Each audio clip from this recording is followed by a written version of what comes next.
Part of the understanding of that process really is that everything within inside of BIM is going to be stage by stage.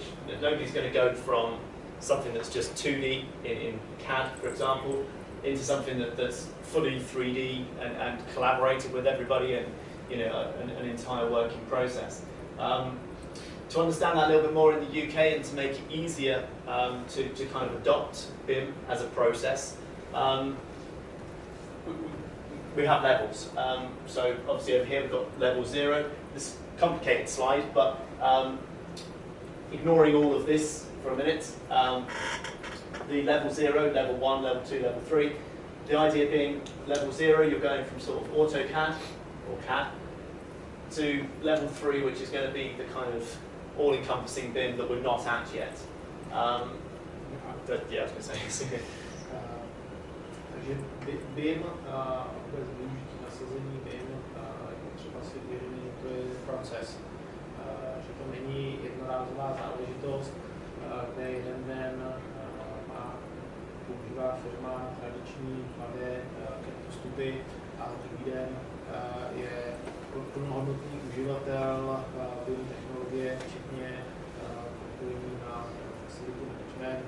V Velké Británii je ta časová osa nebo ten postup, vlastně, jak se dostat na tu nejvyšší úroveň využití BIMu, rozdělen do těch 4 úrovní, znázorňuje to tady ten graf, který vypadá poměrně složitě, takže startuje, dobrý si zapamatovat ty level 0 až level 3. Level 0 je v podstatě dnešní tradiční 2D projektování, level 3 je potom ten nejvyšší stupeň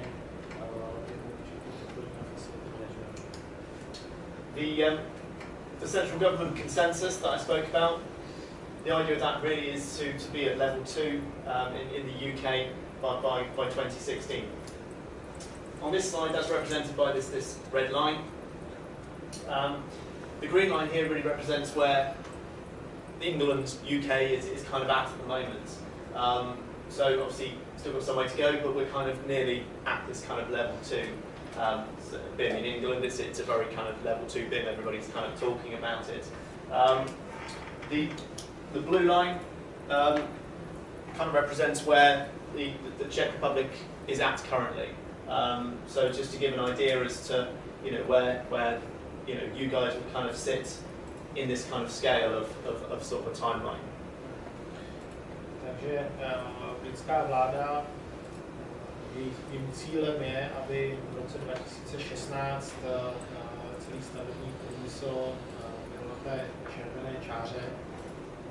Aktuální stav je ta čára zelená, to znamená, že britské stavebnictví se blíží tomu cíli, ale samozřejmě ještě třeba pokračovat. Česká republika a řekněme úroveň využití BIMu je naznačená tou modrou čarou, který u nás je ten proces ještě na začátku.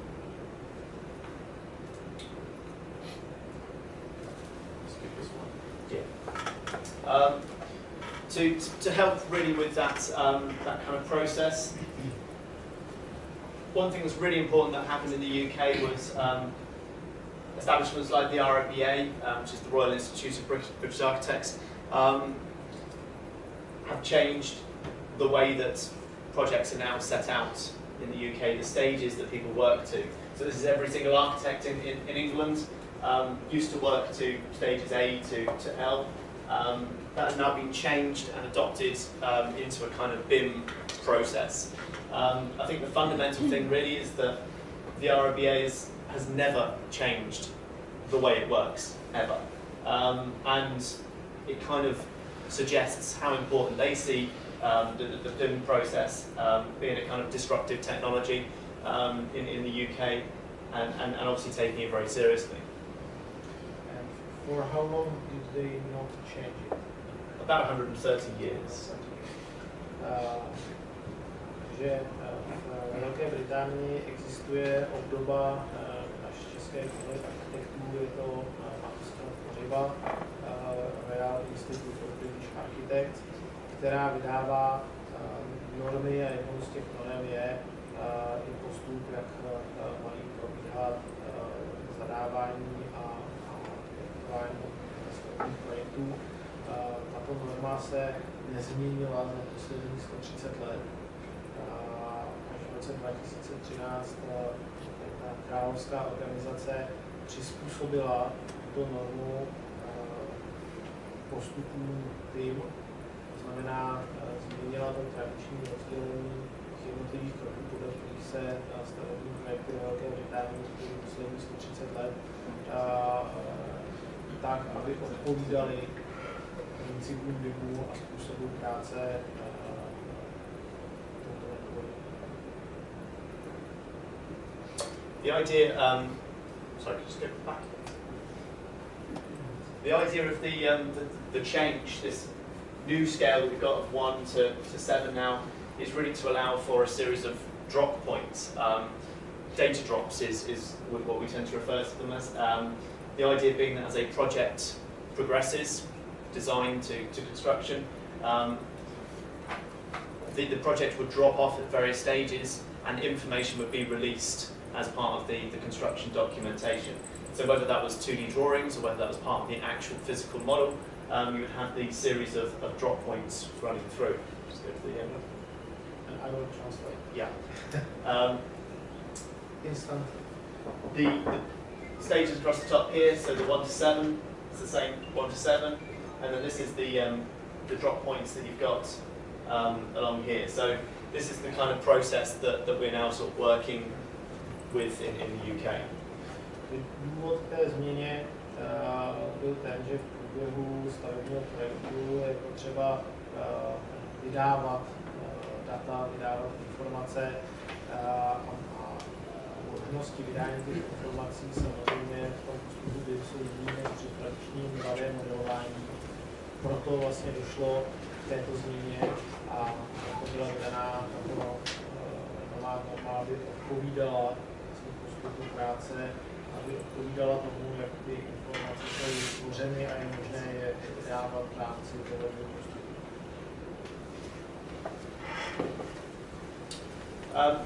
Just going back to this slide again, really,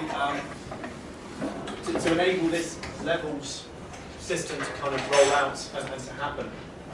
The governments in the UK have come up with a series of standards and guides that are being released at various points in the process. We are currently here in the kind of documentation side of things, and these documents are there to basically help us create BIM models and BIM as a process to particular sets of standards. Aby ten postup naznačený na té časové ose byl umožněn, tak bylo potřeba přijmout několik nových norem, bylo potřeba připravit postupy rozšíření této technologie, všechno je psáno vlastně v těch jednotlivých řádcích rozšíření obrázku. The original document this is based on is a 2007 document which works in sort of CAD and 2 and 3D stuff as a collaborative system. So even in 2007 it assumed that we was going to be kind of collaborating as different consultants, so architects, engineers and so on. That's now been adopted and altered into these new series of documents that we've got, which really are there to enable BIM in its entirety. Že celé je to založené na normě z roku 2007, která stanovovala způsoby spolupráce jak v CAD prostředí, tak 3D a následně byly přijaty další normy, které umožňují fungování této metodologie napříč celým odvětvím. So say the first document is this 2007 one, which is in the back here, and then now we've got these new documents which are being released to help with this kind of BIM process. Really, the initial 2007 document was all about kind of design and collaboration. The document produced in 2013 was really designed for the construction side of it, so going from design to construction. And then this year we've had another one released which is then taking that forward into life cycle management and FM. So these kind of protocols are then trying to set these standards so that everything is being produced to the same kind of standards and protocols to ensure collaborative working is sort of unilateral. Takže ještě jednou těm standardům v návaznosti na tu normu z roku 2007 byl nový vydání standard, který řeší využití BIM ve výstavbě, a v letošním roce byl vydán nový standard, který řeší využití BIM a BIM dat pro facility management, a každý z těch standardů má také takzvaný protokol, prováděcí protokol, který jasně stanovuje akce a kroky, které je potřeba provést. Vlastně firmy odpovídaly těm standardům, tím mohou mezi sebou spolupracovat. Even with 2D information, so not just necessarily 3D, but 2D, 3D, and then obviously BIM, to allow all of that to happen. The 2007 document really sort of outlined a route to be able to share information through multiple platforms. Let's go for the simple one. The idea really that every practice has a kind of work in progress, and that work in progress then gets uploaded to a shared information system, a common data environment. That common data environment will be a share site on the internet. And that share site, you would then get users, permissions, access to that, upload and download as you kind of needed drawings or parts of the model as it is now. Eventually, that shared information would then get authorized, documents would be produced and then published, and then eventually be archived. And that kind of cycle of information is how we tend to work for 2D and 3D information, and now obviously that's being adopted for BIM systems as well. Tady zjednodušené schéma toho, co jste viděli předtím, opět z tohoto modulu roku 2007, a je to postup, jak jsou vyměňována data, jak je pracováno s těmi daty, začíná nějakou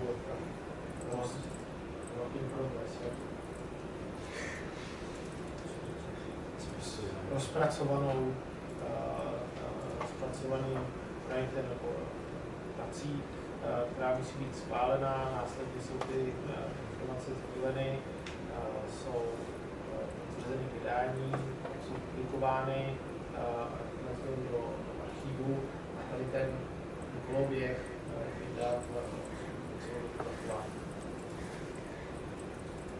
So that was in 2007, this was 2013, so obviously that same sharing system, but it's now been kind of extended to allow for BIM as a kind of entire process, and allow that kind of sharing. Obviously, sort of complicated kind of slide, but it's really just kind of to express that, you know, this sharing system has now been adopted into the kind of BIM process as well. And then going forward to 2014, again, that same shared system, simplified here as the same squares represent that sharing system again. And then now for 2014 for FM and facilities management, life cycle management and so on. Původnímu postupu samozřejmě v rámci těch nových norem byly přidruženy i postupy sdílení dat v rámci výstavby, a teď v roce 2014 v rámci facility managementu. A k tomu jenom bych řekl, že ono je to trošku, myslím si, složitý na chycení toho, co jde. Protože půjdu na samostatnou přednášku, vysvětlit v podstatě každý ten čtvereček, o co se přesně jedná, ale v principu jde o to, že Velké Británii mají skutečně vypracovaný, to, co u nás úplně chybí, mají vypracované normy, jakým způsobem vlastně ta technologie má být použitá, jak má být nastavený ty data, jak má být ty data sdílený, tak aby ty firmy aniž by se mezi sebou museli nutně všichni domluvit, tak v podstatě mohli spolupracovat. To je samozřejmě něco, co tady si bohužel neumíme ani představit. So obviously having these documents is fine, but how do companies kind of use these documents? The other documents that we also use on a regular basis is these protocols. These go really into how to, as a practice, roll out BIM inside of your practice, and also how to then start adapting that onto projects. So how to collaborate with other people, the kind of legal implications that's involved in that as well. So things like IP, and also sort of data control inside of that as well. So this CIC protocol is the one that we tend to use most, in line with contract documents to ensure that the legal side of things has been covered with sharing information. Všechny ty normy mají i prováděcí protokol, který nazývají BIM protokol, což je vlastně konkrétní postup, jak zavést tu ideologii, jak zavést ten postup v projektních a architektonických firmách. Součástí těch BIM protokolů ošetřují samozřejmě i věci, jako je duševní vlastnictví, jsou autorská práva k těm jednotlivým projektům a samozřejmě ošetřují i právní vztah, který zavádí a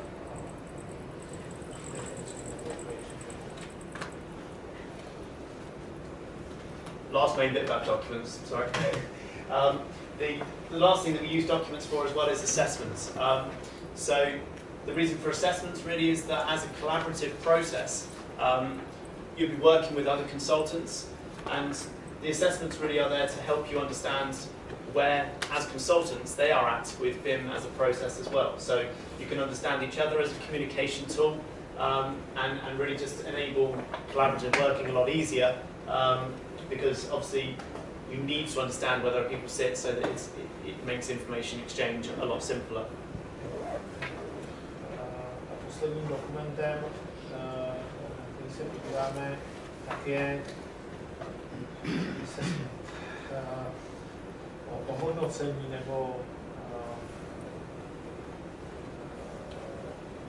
úplně přesně, jak tady to slovo přeložit do češtiny. Zkrátka je to dokument, na základě kterého se zjistí, jakým způsobem ten BIM funguje, případně je zavedené, jak používá se v případě, kdy lidi spolu chtějí spolupracovat a se neznají, tak je to určitý standardizovaný postup, na základě kterého se zjistí, jaký postup je ten proces nastavený, co je třeba, nebo není třeba udělat.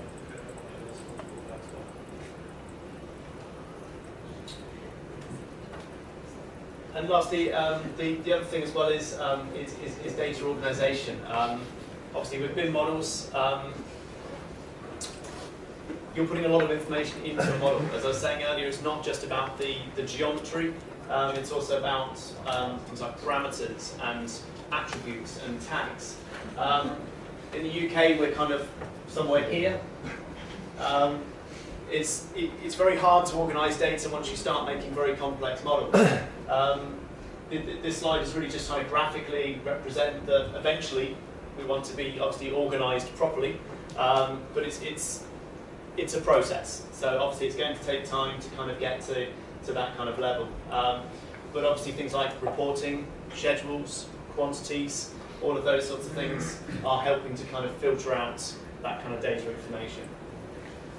Další důležitou oblastí v rámci BIMu je organizace dat, protože v tom datovém modelu samozřejmě je daleko více informací, než jsme byli dříve zvyklí.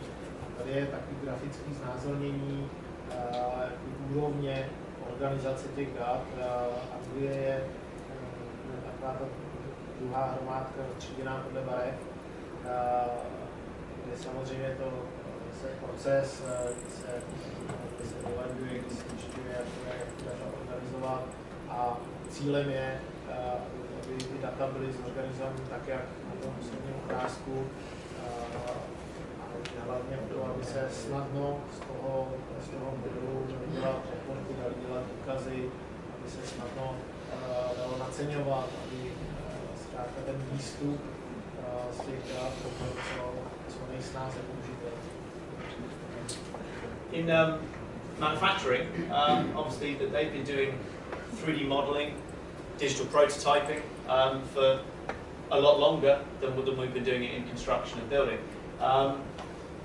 They have data management systems, so for example they use Project Vault, which hives off information. Obviously they've got down to every nut, butt, screw, of everything that goes into producing whatever it is that they're manufacturing. So there are processes already out there in place for us to be able to use, and now what we're trying to do is adopt some of those into BIM and really just have some of these kind of data management systems helping us manage the data inside of building information models.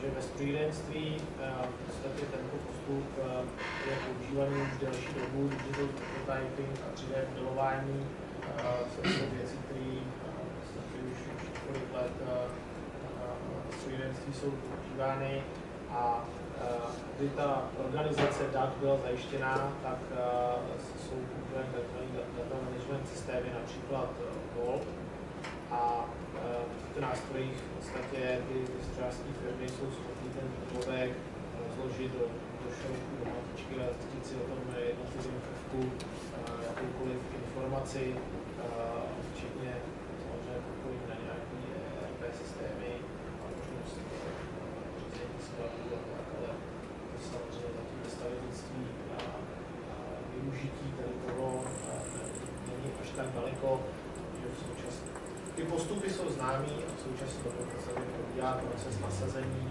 těchto známých postupů na nasazení ve stavebnictví. To help start organising that data in the UK, we have two systems that we've adopted: level of detail and level of development. They really relate to two kind of different aspects. Level of detail is more relating to architects, engineers, people who are putting objects into building information models. The idea being that you would, through the process of and the stages of creating a building information model, you would progressively include differing aspects of whatever it is that you're placing down. So for example, when you first start a design, you might just be doing, say, this room, and you might just need to know roughly where some chairs are going to be.